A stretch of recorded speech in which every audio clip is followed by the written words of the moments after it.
শেখ হাসিনার পতনের পর আওয়ামী লীগ সরকারের মন্ত্রী এমপি থেকে শুরু করে নেতাকর্মীরা যেমন পালিয়েছে, তেমনি গা ঢাকা দিয়েছে পুলিশের অনেক কর্মকর্তাও। কিন্তু বর্তমান ডিজিটাল পৃথিবীতে পালিয়ে থাকা যে কতটা কষ্টকর তা হাড়ে হাড়ে টের পাচ্ছে তারা।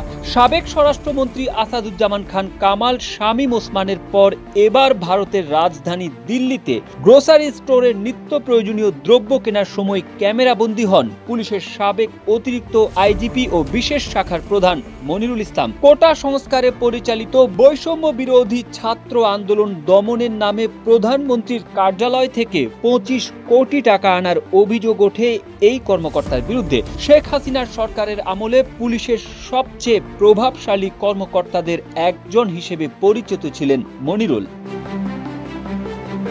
সর্বোচ্চ বিদ্যুৎ সাশ্রয় যমুনা এসি, মাত্র 24 টাকায় এসি চলবে সারাদিন। যমুনা এসি। গত 6 অক্টোবর রাতে প্রবাসী বাংলাদেশি অনুসন্ধানী সাংবাদিক জুলকারনাইন শায়ের তার ফেসবুকে মনিরুল ইসলামের 4টি ছবি পোস্ট করেন। ফেসবুক পোস্টে তিনি উল্লেখ করেন, পলাতক সাবেক এসবি প্রধান মনিরুল ইসলামের অবস্থান নিশ্চিত করেছে অত্যন্ত বিশ্বস্ত সূত্র।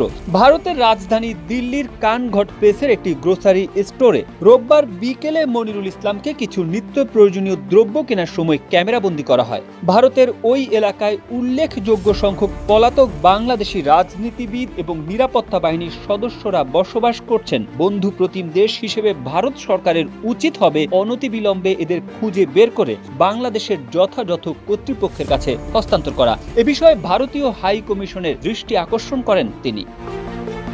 পুলিশের একাধিক সূত্র থেকে জানা যায়, বৈষম্য বিরোধী ছাত্র আন্দোলন দমনে ব্যয় করার জন্য গত 3 আগস্ট শেখ হাসিনার সরকারের কাছ থেকে 25 কোটি টাকা এনে নিজের কক্ষে রেখেছিলেন সাবেক এসবি প্রধান মনিরুল ইসলাম। কিন্তু সেই টাকা বিতরণ করার আগেই গত 5 আগস্ট ছাত্র জনতার অভ্যুত্থানে শেখ হাসিনার সরকারের পতন হয়। ওই দিন থেকেই আর অফিসে যাননি মনিরুল। এ ঘটনার তদন্তে পুলিশ সদর দপ্তর 3 সদস্যের একটি কমিটি গঠন করেছে। বিসিএস-এ 15 ব্যাচের পুলিশ কর্মকর্তা মনিরুল ইসলামের বাড়ি গোপালগঞ্জের মুকসুদপুরে। গত 13 আগস্ট স্বরাষ্ট্র মন্ত্রণালয়ের জননিরাপত্তা বিভাগ থেকে প্রকাশিত প্রজ্ঞাপনে তাকে বাধ্যতামূলক অবসরে পাঠানো হয়।